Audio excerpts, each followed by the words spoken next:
How's it going, everybody? Hope everyone's having a great day. Thanks for checking up on this video and watching it. I hope y'all enjoy it. I'm going to be talking about some of the best upgrades you can do for a...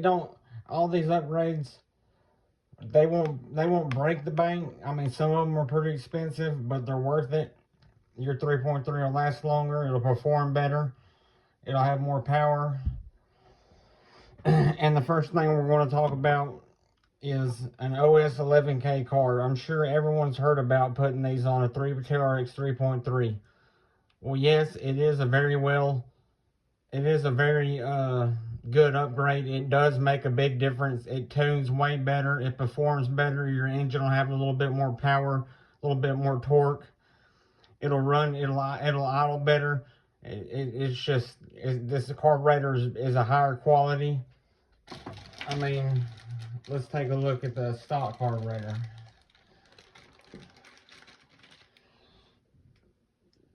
So this is a stock TRX 3.3 carburetor, or 2.5 or 2.5R. They use it on both platforms. It's a plastic bodied carburetor. It's got a high speed needle, a low speed needle, and an idle speed adjustment. And these carburetors they'll get you by. They're okay for an RTR carburetor. The one good thing about them is they got really good dust boots. A lot of people buy these dust boots to put on other different brand carburetors, because these dust boots are nice and soft, and it allows your carburetor to open and close more easily and better. They last a good amount of time if you don't get no harsh chemicals on them. But obviously, you can see the differences here. This OS 11K carburetor has a complete metal body carburetor body. So that's a big plus. You won't ever have to worry about cracking or breaking. You might crack it. I don't know. It's rare cases. The dust boot is about the same. It feels about the same. It might be a little bit harder. The dust boot on the OS 11K carb is okay, but the OS 11K carb has one extra needle. It's got 3 needle adjustments instead of 2 like the TRX carburetor. It's got a high speed needle, a low speed needle, and a mid-range needle, and then your idle speed adjustment. So you have a lot of tuning capabilities when you go to running this 11K carburetor. That's why it performs so much better. And another big plus is you have a metal fuel inlet. You won't ever have to worry about this fuel inlet flexing like this TRX plastic one, or breaking or cracking. It's very durable and will last a long time. So that's a big plus. The only bad thing that I've ever noticed about these OS 11K carbs is it might just be my luck. Other people might not have this problem, but I've had 2 different OS 11K carburetors, high-speed needle screws. The seals went bad pretty fast, and the high-speed needle wouldn't stay tuned. You could tune it, and it would slowly vibrate and start twisting itself in a different direction, and it would cause the motor to run bad or not run at all. And it was just a horrible time. And then I finally figured out what it was. It was the seals were bad, allowing for it not to seat around the outer high-speed needle case, and the housing, and it would start vibrating and turning left and right, and getting itself all out of whack and all out of tune. But these carburetors are, I think, a little over $100 after tax and everything and shipping. It is worth it. They'll last a very long time. It's a very good upgrade. So yeah, there's that.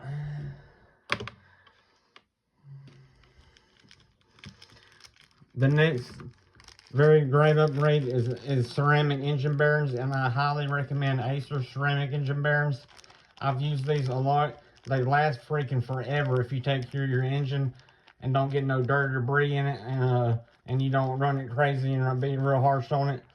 These bearings, they will make your engine run smoother. You'll have faster RPM, you'll have a higher top speed. They have less vibrations than the stock chrome steel bearing, because they're an ABEX 7 rating, which that's like 2 away from the highest, best bearing that you can buy for an RC model. And they're heat resistant, so it won't hurt them that bad if you run it a little lean by accident. They also require less lubrication. so you can run higher percentage of nitros and not worry about toasting your bearings. Plus, it won't hurt them if you forget to after run maintenance your engine, because they require less lubrication. And the first time I used these, I've used all different other brands engine bearings like Boga and Avid, but and regular stock ones. But these Acer ceramic bearings, they're pretty reasonably priced. They're only like $20 a piece, and they're an amazing bearing. They're so good. When I put these in my engine, I immediately noticed a huge difference. It ran so much better.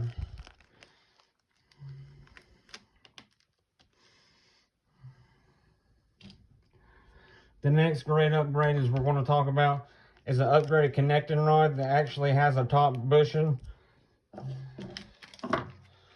See, this is a stock connecting rod for a 2.5 or 3.3, and it does not have a top bushing. And that's just not that great of a design. I mean, it's a lot better to have that top bushing. It'll run a lot better with the top bushing. It'll run smoother and probably less vibrations and less slack over time. As you run this one over time, it wears down and creates slack in between the wrist pin and the connecting rod, causing your engine just not to be as good as running as what it could be with a nice tight, good functioning bushing like this one is. This is a Davis Diesel HD connecting rod. They're kind of getting hard to find these days because the guy that made them passed away, so you can't buy them no more. I've been holding on to this one for a while. It's brand new. It's got the top bushing, which is a huge plus. It's way thicker. It's got way more. It weighs like 1 gram more than a stock rod, but it's nice and thick and durable. These stock connecting rods for a 2.5 or 3.3.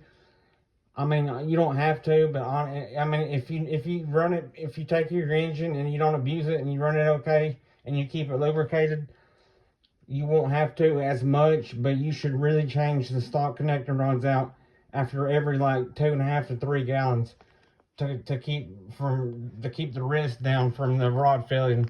Because these rods, I guess they're just made of a poor material, but you can read all over the internet, and I've had it happen to myself. These stock rods, they go out all the time. They'll fail and fall apart and combust inside the engine, and they'll completely destroy your whole engine. As a matter of fact, here's a great example of a stock rod failure. And see, it failed right there where it's missing that top bushing. Just because that top bushing's not there, there's more heat buildup in that section. There's more friction in that section. It's just a bad design. So, like I said, this is a Davis Diesel connecting rod. They're discontinued, but you can still find them every once in a while on eBay. I just sold one on eBay a few months ago for $40. They normally run between 40 and 50 bucks if you can find them. I've seen used ones go for like $30. But there's other manufacturers that makes upgraded connecting rods like Nitros Unlimited Inc. and Benjamin from Nitros Unlimited Inc. I think RB Mods is one. I think it's called RB Mods. So yeah, that's another great upgrade. And this is not really an upgrade, but I just put it here just to make a point. Anytime you change your connecting rod out, you should always replace the wrist pin. So we got a new wrist pin right here and new piston clips. And this is not really a necessary upgrade, but it's also, I mean, it's good if you can afford it. This is an upgraded piston head from Nitros Unlimited Inc. The same ones I just said makes the upgraded connecting rod. It's made of a way better material. This piston's already used. It's been broken in. That's why it's got that goldish color to it. But let's get a stock piston to compare it with. So here's a stock 3.3, not 2.5. Here's a stock 3.3 piston. It is brand new. It's never been run, so it's a lot different color, just like pure silver. But as you can see, they have different. This one to the left, the upgraded one, it's got more oil rings on it, so that's better. And look at the insides. Look how much more material and thickness there is on this upgraded piston head. there's so much more material, and it's a nice big flat section. So that's nice, sturdy, and strong. You'll never have that go out and fail on you. And it's made of better aluminum. And I think this was like $80 or $90 for this upgraded piston. So that's also a great, awesome upgrade.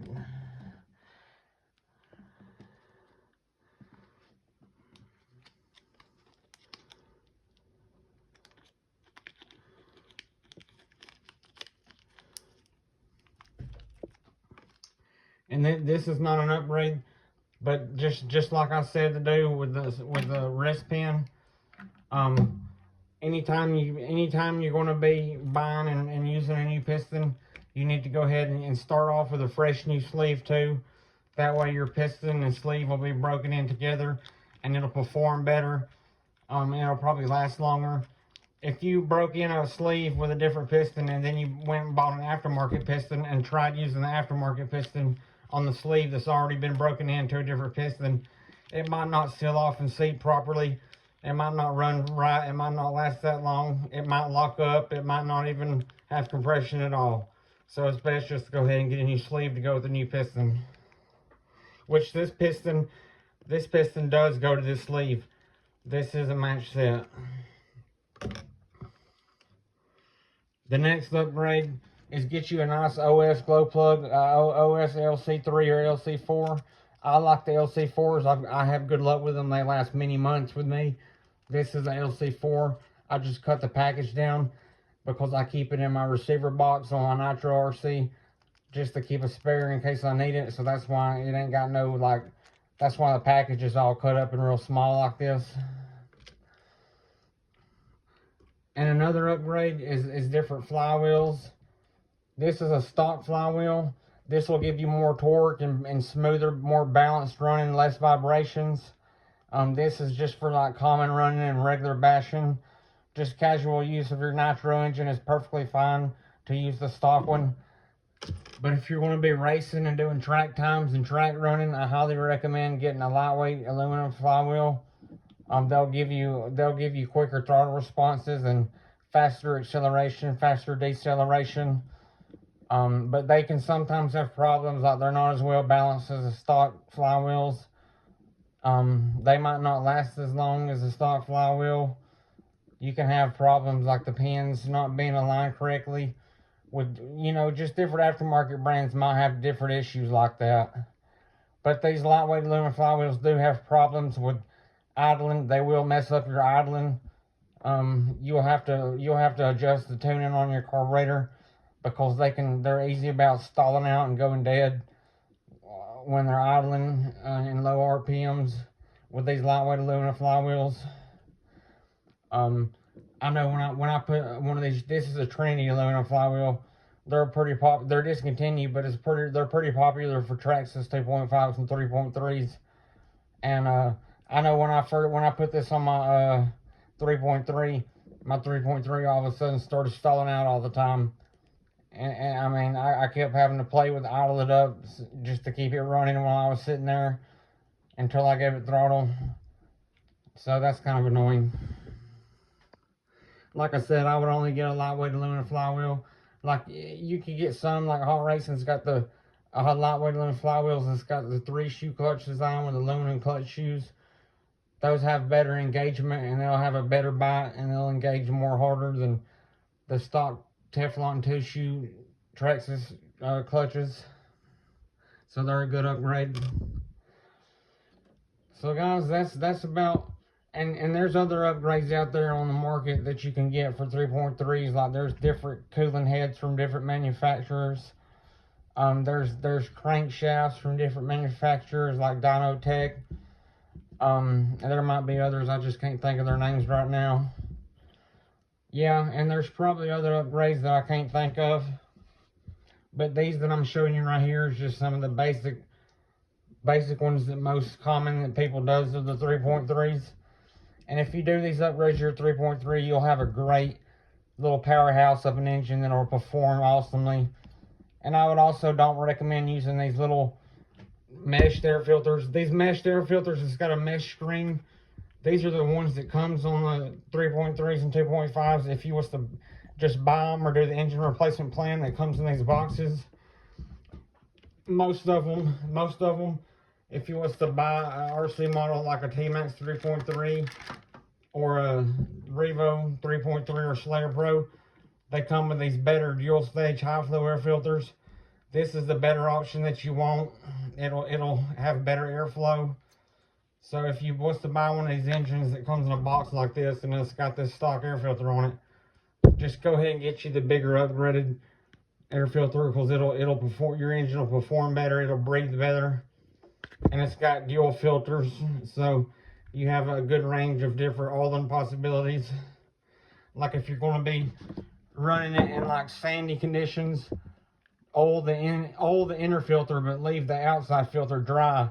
That way the sand won't stick to it and possibly get through and get sucked up and get through into your engine. So the debris will just fall off your filter. But if you oil the outside filter, you know, dirt, debris, and whatever you're running in dusty conditions has a more likelihood of sticking to the filter and staying there the whole time while you're running. And that causes your engine not to be able to breathe as good. So that's just a little tip.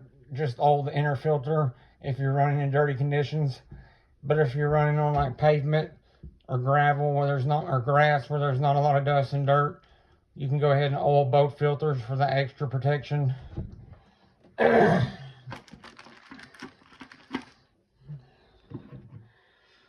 So guys, that's about it for my video.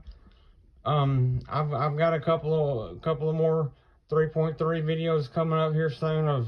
I think one I'm going to be doing is like a maintenance video of putting new parts in it, just doing like a tune-up after it's been ran for a few gallons to keep it nice and fresh with good components. And I think I got a video coming out on doing bearing replacement or something. I can't think of the ones I'm going to do here soon. But guys, I appreciate y'all watching as always. I hope y'all enjoyed. Thanks for staying with me and watching my videos. And thanks for the ones that subscribe to my channel. Even though I don't have a whole lot of subscribers, I'm tickled to death that I got as many subscribers as I do, because I'm not good at doing all this fancy video making stuff. I'm a simple guy and I just do simple things. I get by with the bare minimum. I don't know how to do all the fancy editing and stuff. But alrighty, I guess I'll end this video now. Like I said, I thank you again for watching, and good luck with your RC hobby stuff that you're doing. See y'all.